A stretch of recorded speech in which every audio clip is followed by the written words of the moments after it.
तो उस दूरस्थ दुर्गम डबल बॉर्डर का इलाका, एक तरफ नेपाल एक तरफ तिब्बत, उस धारचूला इलाके में, उस दारमा चौदांश ब्यास के इलाके से उगे हुए विकसित हुए तिथियाल जी से मेरा निवेदन है कि अपने अनुभव को आप हम सब बताएं। आप सभी लोगों को मेरा नमस्कार। पहले तो मैं जितने भी मंच में उपस्थित माननीय लोग हैं उनको बधाई देता हूं कि सरकार ने उनको पद्मा अवार्ड दिए हैं। ये हम सभी लोगों का सौभाग्य है कि आज हम सब लोगों को देख रहे हैं। और मैं धन्यवाद देना चाहता हूं दो लोगों को।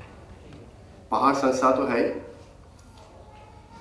शेखर दा और चंदन जी को, जिन्होंने ये ऑर्गेनाइज किया है। आप सभी लोगों को यहाँ एक साथ यहाँ पर बैठाया आज।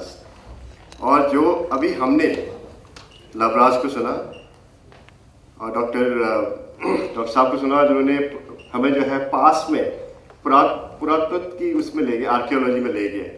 दो चीज़ें बिल्कुल भिन्न भिन्न थी। एक तो आपको पर्वतों की चोटी में ले जा रहे थे, दूसरा आप धरती के नीचे ले जा रहे थे कि आप देखो आप कहाँ से आए हो। तो दोनों बहुत ही इंटरेस्टिंग थे। और जैसे हम देख रहे हैं यहाँ ऐसे ऐसे महान लोग बैठे हुए हैं, और भी बड़े सारे चीज़ें हमें सुनने को मिलेंगी जो हो सकता है हम लोगों के लिए, या जो यहाँ पर बैठे हुए हैं सब लोग के एक प्रेरणा के स्रोत होंगे। और बहुत ही अच्छा लगा जब मैंने आज श्री धर्मसत्तू जी को सुना। उन्होंने बड़े सारे अच्छी चीज़ें बताई जो हम शायद ज़िंदगी में सोचते नहीं हैं कि हम लोग भी चीज़ गलत कर सकते हैं। जिस दिन हमें इसकी जागरूकता हो जाएगी, चीज़ें सब ठीक हो जाएंगी। एक वाक़या मैं यहाँ सुनाना चाहता हूँ। शायद मुझे हमारे देश को या भारत देश को भी धन्यवाद देना चाहता हूँ जिन्होंने मुझे पद्मा अवार्ड लास्ट ईयर दिया। उसके कारण से मुझे अपने एरिया में अपने जड़ों को मिलने का दोबारा से सौभाग्य प्राप्त हुआ। पिछले साल में मैं करीब पूरे हमारे कुमाऊं क्षेत्र में हर संस्था से मैं जो है जुड़ा। बड़े सारे ऐसे संस्थाएं जिनको मैं पहली बार जाना, जैसे पहाड़ है उसको मैं पहली बार जान रहा हूँ कि पहले मुझे भी कोई ज्ञान नहीं था कि ऐसी संस्था यहाँ पर है। कुछ संस्थाएं जरूर है, जैसे उत्तराखंड क्लब है दिल्ली में, एक काफ़ी बड़ा क्लब है जिनसे मैं करीब 7-8 साल या 10 साल से जुड़ा हुआ हूँ। उनको कैंप्स में हेल्प करता हूँ। आई कैंप्स हमने मयूर विहार में 2-3 जगह किए हैं। ब्लड डोनेशन कैंप्स में हेल्प करता हूँ। तो एक तरह से मैं उनसे जुड़ा हुआ था, लेकिन मैं अपने एरिया में जा नहीं पा रहा था। एक मेडिकल संस्था ऐसी है, एक चिकित्सा विज्ञान या एक चिकित्सा एरिया ऐसा है, मुझे लगता है कि आदमी को ये सोशल बना देता है, सोसाइटी से जुड़ने का मौका नहीं देता है। क्योंकि जब भी हम जो है अपने आप को सोसाइटी में देखते हैं, एक अलग लाइन में लोग खड़े होते हैं। एक डॉक्टरों की लाइन होती है और एक बाकी लोग होते हैं, और डॉक्टरों को बिल्कुल अलग तरह से देखते हैं वो। तो मुझे लगता है कि हमको एक अलग से एक डिवीजन करा देते हैं। लेकिन एक ऐसा मौका था जो मुझे लगा कि मैं अपने लोगों के साथ हूँ। जैसे हमारी एक संस्था है जिसका हम रंग कल्याण संस्था या एक सौका समाज हम वहाँ पर देखते हैं दारचूला और मुंशियारी क्षेत्र में। वहाँ मुझे लोगों से मिलने का सौभाग्य प्राप्त हुआ। यहाँ तक कि मुझे पता नहीं था एक बरेली में एक ऐसी संस्था हमारी चल रही है, उत्तरायणी मेला जो चलती है, पिछले 25 साल से वहाँ चल रही थी। और वहाँ पर करीब 3 या 4 दिनों में वहाँ पर लाखों लोग उस मेला में आते हैं। जब मैं वहाँ पर गया और मुझे इतना अच्छा लगा, जो अपनी सांस्कृतिक जो धरोहर थी उसको लोग सामने लाए और लोगों को महसूस कराया कि हमें अपनी संस्कृति से जुड़ी रहनी चाहिए, नहीं तो हम अपने आप को खो देंगे। एक दिन ऐसा आएगा हमको लोग पहचानेंगे नहीं कि आप कौन हो। ये हो रहा है। जैसे धर्मसत्तू जी ने बताया कि हम लोग कितने डिफ़िकल्ट टाइम से या कितने दुर्गम एरिया से पढ़ लिख के आगे आए। आज जब मैं अपनी स्टोरी में अपने बच्चों को सुनाता हूँ, मेरा बेटा यहाँ पर नहीं है, उसको सारी जो है दिल्ली की लग्जरी मिली है, बिकॉज वो यहीं पर पैदा हुआ, यहीं पर पढ़ा हुआ है। वो कहता है क्या हम भी उसी रूट से चलें, क्या मैं एम्स से जो है अपने स्कूल पैदल जाऊँ। उसका कहना भी सही है। जब सुविधाएं हैं तो उसका फ़ायदा हमें उठाना चाहिए। उस सुविधा को ऐसे रूप में लाना चाहिए जिस सुविधा को हम ट्रांसलेट करें कि अपनी जगह पर सुविधा प्राप्त हो जाए। सही कहा धर्मसत्तू जी ने। मेरा भी वो गांव है जहाँ शायद आज से 30-40 साल पहले प्लानिंग हुई होगी कि रोड बनेगी। रोड वहाँ भी नहीं पहुँची अभी तक। वहाँ पर भी लाइट नहीं है, वहाँ पर कोई सुविधाएं नहीं है। हो सकता है आने वाले 10 साल में शायद रोड बन जाए। तो इसमें मैं सोचता हूँ ये चाइना जैसे उन्होंने लद्दाख एरिया में घुस किए थे, तो इंडियन गवर्नमेंट ने वहाँ पर रोड बना दी फटाफट। हमारे एरिया में हिमालयन पर्वत इतने तगड़े थे कि चाइनीज वहाँ से आ नहीं सके, जिसलिए हमारी जो सुविधाएं कम हो गई है। सिमिलरली जो ब्रिटिश गवर्नमेंट थी वो पूरे नॉर्थ ईस्ट में छा गई थी। वो एजुकेशन सिस्टम वहाँ अच्छा हो गया, लेकिन हमारे एरिया में वो ज़्यादा घुस नहीं पाया, और वहाँ पर एजुकेशन सिस्टम मेरे ख्याल से कम रहा, क्योंकि वहाँ पर ये चीज़ें जो है आगे नहीं आ पाई। एक चीज़ मैं कहना चाहूँगा, मुझे अभी भी याद है जब मैं मेरा दूरदर्शन में एक मेरा बायोडाटा फिल्म हो रहा था, तो उसमें मेरा एक फ़ोटो वहाँ पर उन्होंने दिखाया। तो जो इंटरव्यू मुझसे ले रहा था उसने कहा ये ड्रेस क्या है, तो उसमें मैंने अपना एक ऊपर से चोंगा पहना हुआ था और कमर में एक कमरबंद लगा रखा था और टोपी पहन रखी थी। तब मैंने समझाया कि टोपी का महत्व क्या होता है एक पहाड़ी समाज में। हमारे समाज में, हमारे एरिया में रंग समाज जैसे हम बोलते हैं, सौका समाज यहाँ बोलते हैं, वहाँ हम लोगों को पगड़ी पहनाते हैं। तो किसी को पगड़ी पहनाना या टोपी पहनाना सबसे बड़ा सम्मान होता है हमारे क्षेत्र में। तो आज मैं आप लोगों का शुक्रिया अदा करता हूँ शेखर जी कि आप लोगों ने हमें टोपी पहनने का मौका दिया।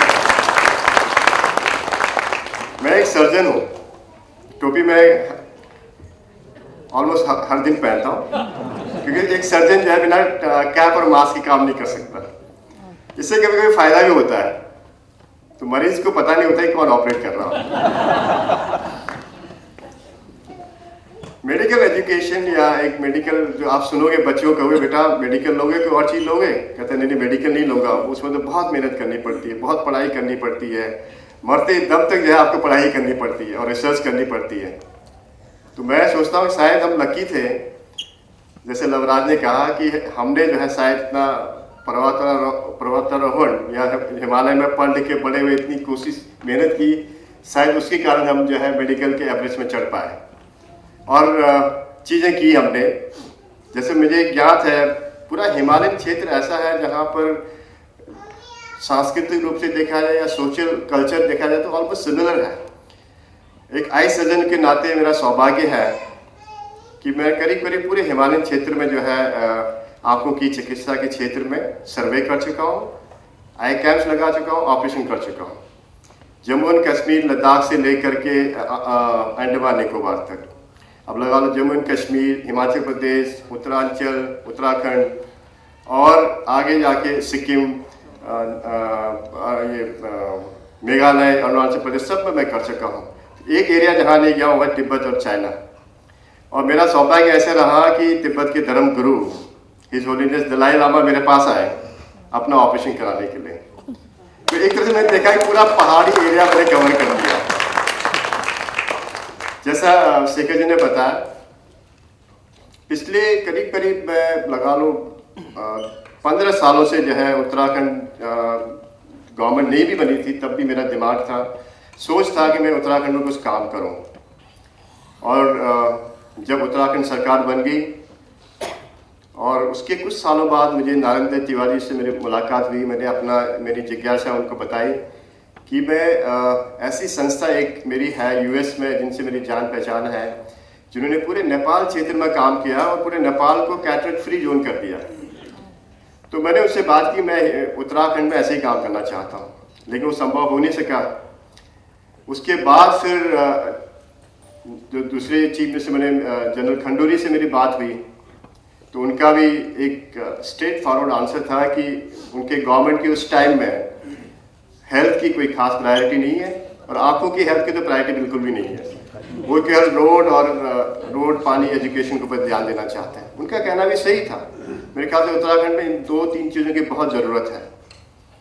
अब जो है हमारे अपने एमएलए जो है, जो अब मुख्यमंत्री हैं श्री हरीश राव जी, तो उसमें मेरी बात हुई है, उन्होंने बहुत पॉजिटिव मुझे साइन दिया है। इनफैक्ट जो है पेपर वर्क शुरू हो गया है। मेरी जो अपनी प्लानिंग है ये एग्जीक्यूट हो जाती है तो कुमाऊं क्षेत्र में 1 और गढ़वाल क्षेत्र में 1-2 टीचिंग इंस्टीट्यूशन खोलने का हमारा एक प्रावधान है, जो भारत सरकार के साथ साथ एम्स के सौजन्य से चलेगा और उसकी पूरी फंडिंग जो है यूएस की एक ऑर्गेनाइजेशन करेगी।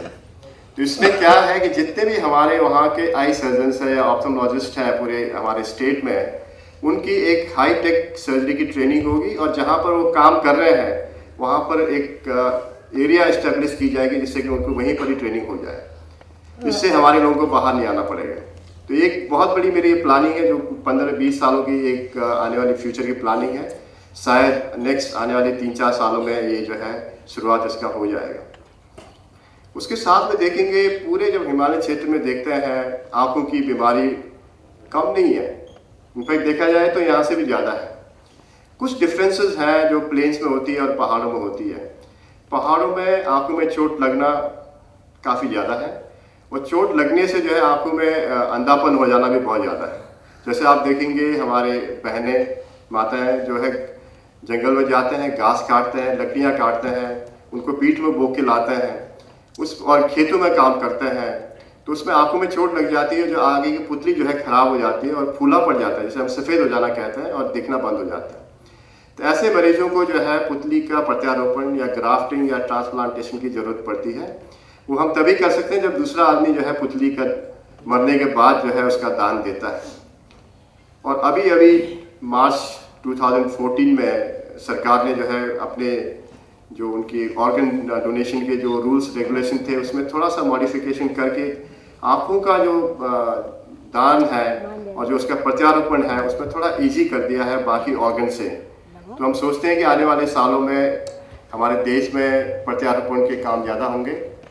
आज के टाइम में इस साल पिछले साल 2014 में पूरे देश में केवल 40,000 ट्रांसप्लांटेशन हुई है आँखों की, और करीब जो है रिक्वायरमेंट है 2.5 लाख लोगों की पर ईयर। और आज के डेट में कम से कम जो है 5.5 लाख लोग वेटिंग लिस्ट में है कि उनका आँखों का प्रत्यारोपण हो जाए। तो ऐसे में जब हमारा शोध कार्य जो 2008 में जो है दुनिया में पब्लिश हुआ, तो हमारा काम एक पुतली को हम जो है स्लाइस करके उसके इतने पोर्शन बना देते थे और जो मरीज़ की आँखों का वैसे स्लाइस करके उसी एरिया में चिपका देते थे। तो इससे जो है रोशनी लोगों की आनी जल्दी हो गई और ज़्यादा लोग जो है इससे फ़ायदा हो सकते थे। आज पूरे दुनिया में हमारा ये टेक्निक जिसे हम कस्टमाइज सर्जरी कहते हैं, पूरी दुनिया में इसका जो है प्रचलन है और उसका श्रेय इंडिया को मिलता है। तो देखा जाए तो पूरे उत्तराखंड में जितने लोग रहते हैं उनमें जो है गरीबी है, वहाँ पर संसाधन की कमी है, लेकिन आदमियों का जैसे शेखर जी ने बताया था, टोपी पहनने के लिए सर है और सर के अंदर दिमाग है। तो हम लोग हमेशा आगे आ सकते हैं यदि हम सब लोग जो है एक डायरेक्शन में सोचें और जो है अपने आप को आगे बढ़ाएं। अपने आप को आगे बढ़ाने के लिए हमें 2 चीज़ें करने की ज़रूरत है। एक तो अपने आप की पहचान। अब पहचान तभी होती है जब आपके समाज वाले आपको पहचाने। मेरी पहचान मेडिकल फील्ड में है, लेकिन अपने समाज में पहचान है या नहीं मुझे पता नहीं। तो ये अपने लोगों की पहचान नहीं कराएंगे तो हम लोग आगे नहीं आ सकते। इसलिए मैं धन्यवाद देना चाहता हूँ आप लोगों को जिन्होंने अपने लोगों को अपने समाज के सामने लाया।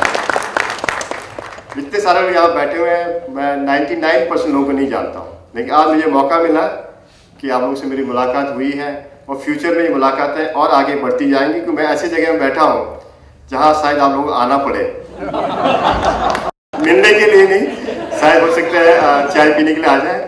और आँखों का महकमा ऐसा है जहाँ लोग बीमार नहीं है तब भी आते हैं। तो इस हिसाब से बहुत ही खुशकिस्मत हूँ मैं कि मुझे अच्छे लोग भी मिलने आते हैं और मुझे अच्छा लगता है कि मेडिकल फील्ड में लोग कहते हैं कि बीमार होते हैं तभी जाते हैं, तो कभी कभी लोग मुझे घर में मिलने तभी आते हैं जब बीमार हो जाते हैं। तो वो चीज़ें जो है कभी कभी अच्छी भी होती है और अच्छी भी नहीं भी होती है समाज के रूप से देखा जाए तो।